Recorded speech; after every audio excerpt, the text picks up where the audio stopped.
A crise econômica instalada no Brasil só tende a piorar se, dentre outras medidas, os ajustes fiscais necessários para consertar os rumos das contas públicas não forem implementados. O quadro atual está atingindo em cheio o poder de compra dos consumidores, que se privam de seus tradicionais hábitos de consumo para manter o orçamento já apertado.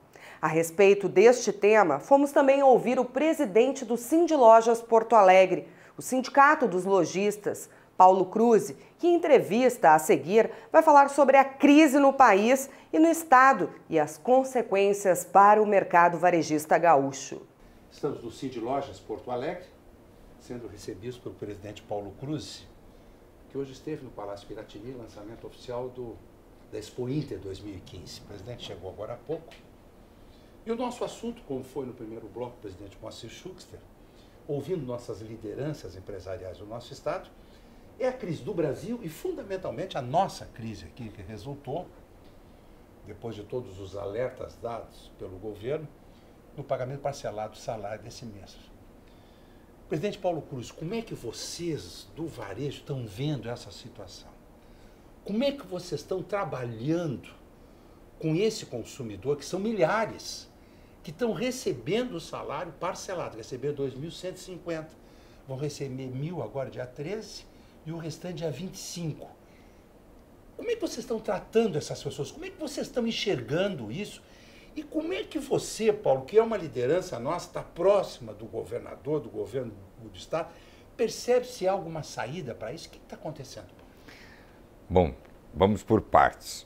O consumidor, e é importante que se diga isso, que deixou de receber o seu salário, ele que procure os locais que ele tem dívida e possa negociar. Cartão de crédito não tem condições, ele tem que fazer o empréstimo no Banrisul, em outro local, e pagar, ou com seus familiares. Mas se tem alguma dívida com lojas e com outras situações, faculdades, colégios e tal, ele que procure esses colégios, procure as lojas, ofereça um cheque para o dia que ele vai receber, que é dia 25, e facilita a sua vida. Há que negociar. Isso é uma coisa... Não receber os seus proventos é uma coisa praticamente desumana. Mas o Estado, e aí vamos para essa parte já, o Estado está quebrado e não tem dinheiro. Não tem de onde tirar. Não adianta nós culparmos o governador Sartori e todos quererem parar de trabalhar. O que nós temos que pensar é que chegou a hora da sociedade discutir os seus problemas. Porque o que me parece, o que nos parece, é que o problema é sempre dos outros e não seu. E agora o problema é nosso. Nós, como os lojistas, nós estamos sentindo muito mesmo a falta de venda nos últimos dias. O impacto do valor que deixou de ser pago pelo Estado, porque não é todo o valor da folha, isso não impacta de uma forma tão grande no comércio. O que impacta é toda a sensação do que está acontecendo, uma sensação de insegurança. É comportamento do consumidor. É comportamento do consumidor. Na segunda-feira, nessa segunda-feira, teve lojas aqui no centro que fecharam às 6 horas da tarde. Shopping que fechou às 6 horas da tarde quando fecha às 9. Quer dizer, nós tivemos nas redes sociais várias informações de que nós tínhamos arrastões, assalto aqui, assalto ali, que não era verdade. A brigada continuou trabalhando da mesma forma, com o mesmo efetivo. Aconteceram alguns assaltos, como normalmente acontece no dia a dia, que a brigada prende e a polícia tem que soltar, a lei brasileira faz com que solte, né? Então nós estamos sofrendo um problema assim. Os nossos lojistas começaram esse mês de uma maneira terrível. Os compromissos, ninguém tem, para vocês terem uma noção, não tem ninguém que tem uma margem acentuada. Costumam dizer, margem de 100%, não é isso. A margem dos produtos líquida é em torno de 6% a 7%, é o resultado das lojas. Quer dizer, cai a venda no comércio, 10%, 15% no mês, e mais que está caindo nesses primeiros dias, cai os resultados. As pessoas, e muitos não têm reservas para suprir os seus compromissos. Então nós temos e teremos problemas. Então o comércio está sentindo, o funcionalismo público está sentindo, a sociedade toda vai sentir. O CEPERDS orientou aos seus professores a fazer operação padrão até o dia 17, quando depois eles têm a Assembleia dia 18. Isso não resolve o problema. Não vai resolver. Coitada das crianças que vão deixar de estudar, principalmente aqueles que se formam, que precisam fazer o Enem. Então, assim, ó, nós todos, como sociedade, temos que sentar numa mesa com o governo do Estado, sentar com outras entidades, sentar a sociedade civil organizada e ver o que nós queremos, Alexandre, para frente. O funcionário público, que é tão escrachado, que as pessoas contestam, ele, quando entrou, se apresentava para ele uma carreira da forma que ele via, né? Com aposentadoria. Então ele fez o concurso, passou no concurso e tem o direito de ter aquilo. Ele não tem culpa também. Então, como vamos resolver? Bom, a sociedade de uma maneira justa. Aumentar impostos não é a solução. Não é a solução. Não é a solução. O que o Sindlojas defende em relação ao aumento de impostos? Vocês não querem, não admitem isso, acham que vai ser um tiro no pé. É um tiro no pé, frontalmente contra. Quantos outros já aumentaram impostos? Isso não é a solução. A solução é discutir. Vamos dizer o seguinte, nós somos frontalmente contra, mas vamos dizer o seguinte, que o governo do Estado ventila com algumas situações, como enxugamento da máquina, que não tem os CCs, que não são concursados, que usem nas empresas, né, nas nossas empresas, as pessoas entram e fazem carreira. Quem não funciona, quem não é eficiente, ele é demitido e bota-se outro lugar para que dê resultado. Nós precisamos de resultado nos órgãos públicos da mesma forma. O que não quer dizer que o funcionalismo público é culpado. Não, isso é uma heresia que tem no Brasil. O funcionalismo público é culpado. Não é culpado. Se ele não é cobrado, se não é feito uma forma de resultados, então é outra coisa. Concordo. Né? Concordo. O funcionário público é o menos culpado. Exatamente. Não tem culpado, Alexandre. Não tem culpado, tem problemas. Agora, o Rio Grande do Sul tem a maior dívida entre todos os 27 estados da federação.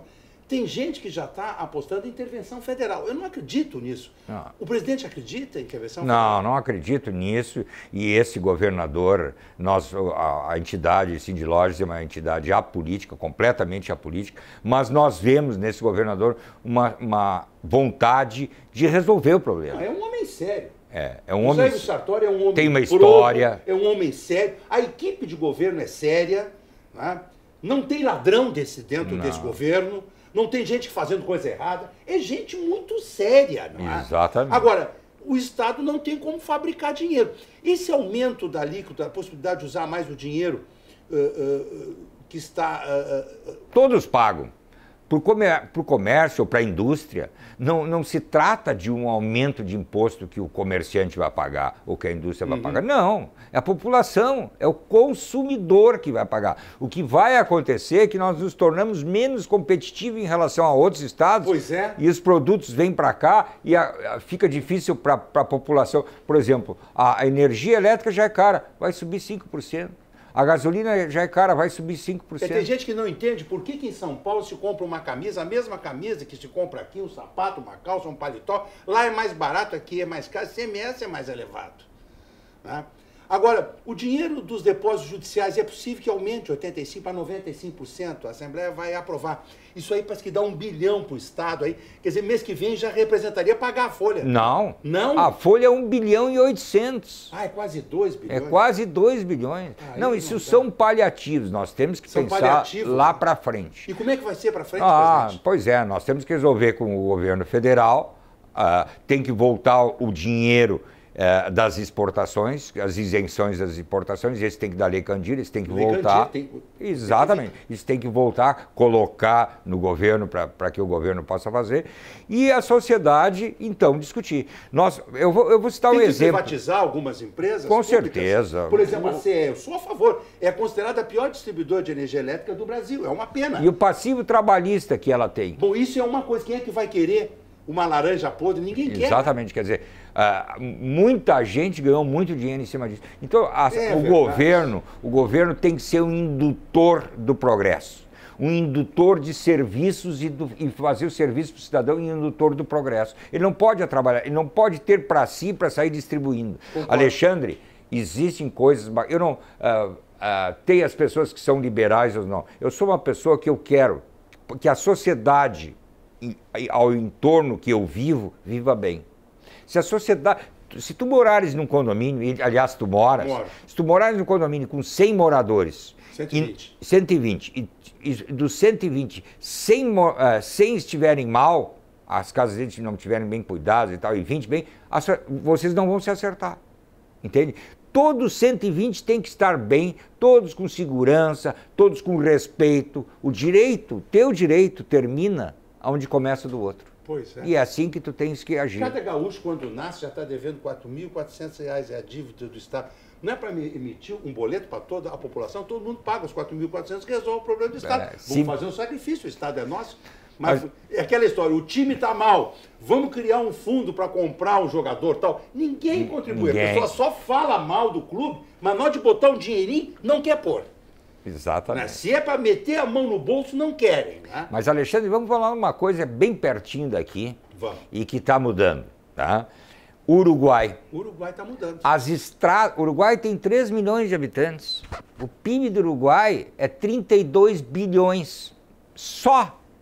É um PIBzinho.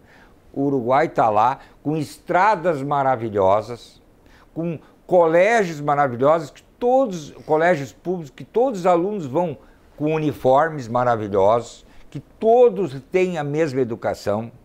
A saúde ainda não é grande coisa, mas tem saúde.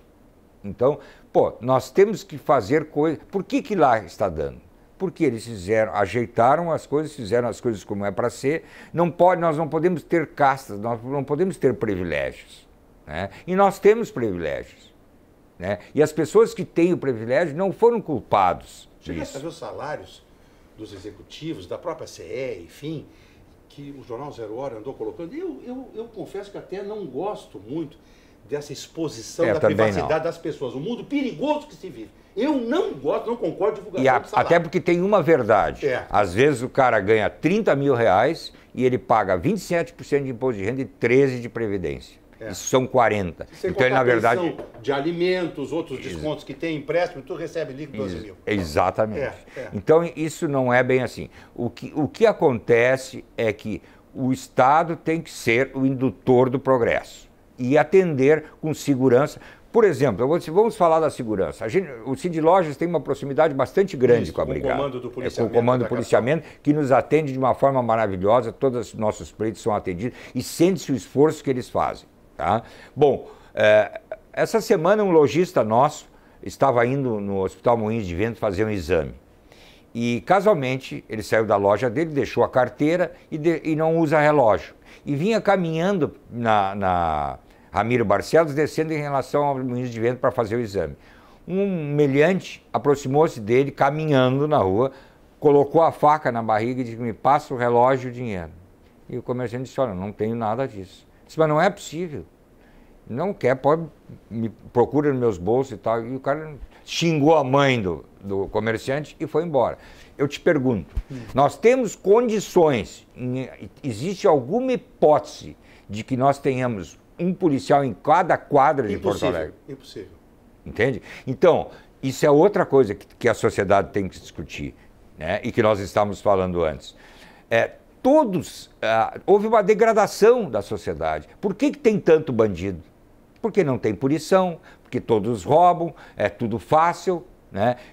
Cuida nas esquinas que tem faixa de segurança. Nós não atravessamos. A nossa cultura, a nossa educação foi caindo para o ralo e não existe mais isso. Nós temos que ter educação. Um choque de educação. Um choque de educação. Os professores têm que se conscientizar que eles têm que fazer dentro do corpo funcional dos professores, dentro do seu corpo funcional, dos servidores, ver o que está errado e coibir. E coibir para que cada um possa ganhar mais. Agora, se ganhar e se aposentar cedo, o Estado não tem como, Alexandre, com 25 anos de trabalho. Presidente, para a gente concluir, Tem saída para o Rio Grande do Sul? Tem. Nós somos um povo maravilhoso, um povo trabalhador, um povo que foi lá, desbravou Santa Catarina, Paraná, Mato Grosso do Sul, Mato Grosso do Norte, Rondônia, Acre, Bahia, na região de Barreiras. Né? Nós temos gaúchos por todo o Brasil progredindo. O Mato Grosso, os dois Mato Grossos, hoje, o que produz de grãos é uma maravilha. Verdade. Com quem? Gente que saiu do Rio Grande do Sul para o Paraná e do Paraná para lá. Né? Então nós somos um povo orgulhoso, trabalhador, que o nosso hino diz tudo. Só que nós estamos para baixo e outra, nós não temos união. É a grenalização. Falta união. Falta tu saber, Alexandre, que tu tens que perder e eu tenho que perder para que nós dois possamos ganhar. Sem isso não tem conversa. Obrigado, presidente. Obrigado. Espero que na próxima nós tenhamos uma outra situação no Estado. Uma pauta mais leve. Obrigado, presidente Paulo Cruz. Agradecer a Jaqueline o apoio da imprensa aqui do Cindy Lojas na realização dessa entrevista com o presidente. Um momento difícil que ele está atendendo aí os seus associados. Um momento de quase que plantão aqui no Cindy Lojas para acompanhar o nosso comércio. Boa sorte aí, presidente. Que tudo corra bem. Muito obrigado, Alexandre. Direto aqui do Cindy Lojas, para o Jornal do Consumidor, Alexandre Apple.